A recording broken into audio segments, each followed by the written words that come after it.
So now we will see algorithms used in machine learning. No discussion about machine learning would be complete without a section devoted to algorithm.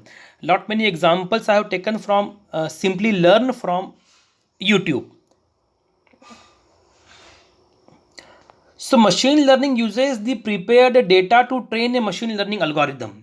An algorithm is a computerized procedure. It is a set of instructions for a computer on how to interact with, manipulate and transform the data. When the algorithm is trained on the data, a machine learning model is created. An algorithm can be as simple as a technique to add a column of numbers or as complex as recognizing someone's face. So to make an algorithm working, it must be composed as a program that computers can understand. Machine learning algorithms are most often written in one of the several languages like Java, Python and R, and Python is market leader right now. These languages include machine learning libraries that support a variety of machine learning algorithms.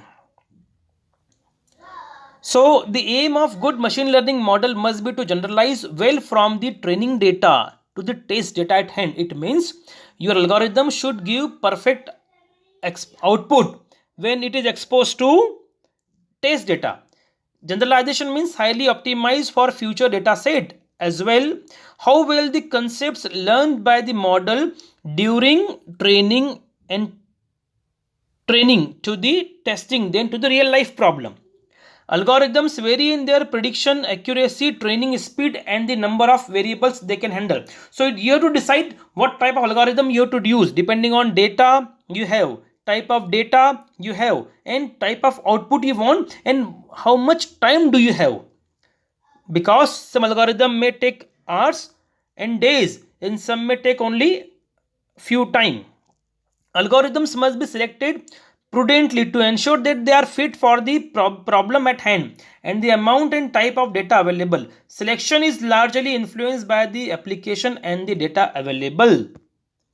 Now linear regression, it is the type of algorithm which is used for regression type of problem. So it can quantify the strength of correlation between variables in data set. It can be used for predicting the future outputs depending on the historical value or the present value in hand. It is important. Here, dependent variable is always continuous. What does that mean? We will see. So as I told you earlier, you have the data of height, which is independent variable, input, and based on the input, that is independent variable, that is height, you have to identify or predict the weight. It will be an example of linear regression. So on x-axis there will be the independent variable, that is your height, and x will be the and y will be the dependent variable, that is weight. So you try to get a straight line, and d is the square of sum of the square of the distances of the observation from the line. It is another example. Now we will talk about logistic regression. So logistic regression is always categorical. I will directly come to the example. So what is the probability of getting lung cancer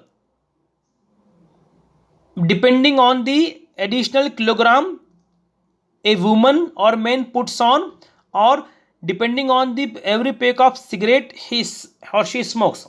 Second example, what are the chances of heart attack based on the body weight, calorie intake, fat intake and age. Third example, this is, I will tell you third example. Here you see the first paragraph. So what are the, you see the first paragraph, red line underline. What are the chances, what are the likelihood, what are the probabilities of a person of getting diabetic retinopathy based on various factors or based on various independent variable.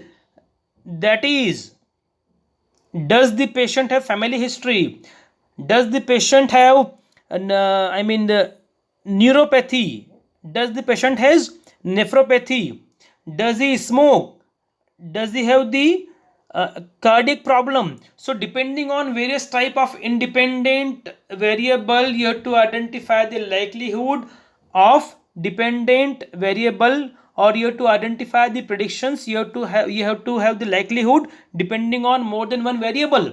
This is called logistic regression. In case of linear regression, only one independent and one dependent variable was there. It was continuous. Here it is not continuous. So it might sound confusing that the term regression appears in the name, even though logistic regression is actually a classification algorithm. But that's just a name, it was given for historical reason. Now I will tell you type of curve. Here you may get a sigmoid S shape of curve. Here you will not get always a straight line. A straight line always obtained in case of linear regression, right? So with this we finish linear regression and logistic regression. Thank you very much.